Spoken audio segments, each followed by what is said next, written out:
Back at it again with the Hellcat Impala SS. Hellcat motor coming soon, but right now I'm working with this LT1. Like I was saying earlier, I did a cam swap because I had a bad load.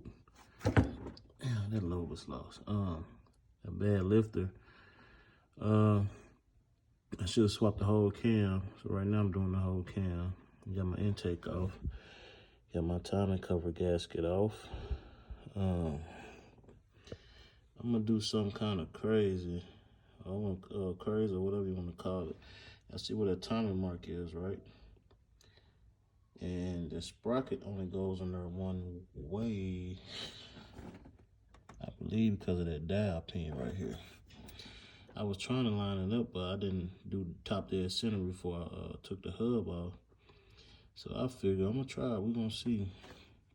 I know this mark is pointing right there, which it goes on one way. And the crank, I figured as long as the crank don't move and you know this cam only goes in there one way, I shouldn't have an issue it being back on time.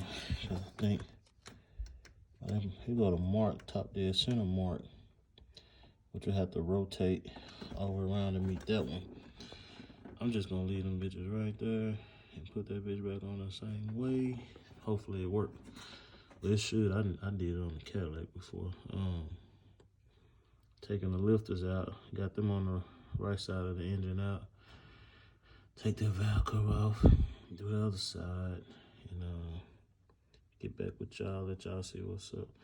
But yeah, man, it's, that hub, it wasn't hell taking off. You got the right bolts, it'll come off.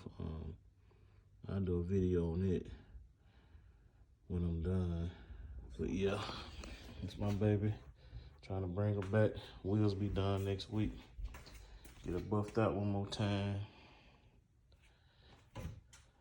Y'all subscribe to my channel, man. Cause when I get that motor, I'm up to 15 bands right now. So keep saving, try to get at least like 22, 23,000. See if I can find me a used Hellcat. And then it's gonna be some time so I can get all the computer and parts to go in and make that bitch go in here just right. But yeah, y'all subscribe, man. Something special going on.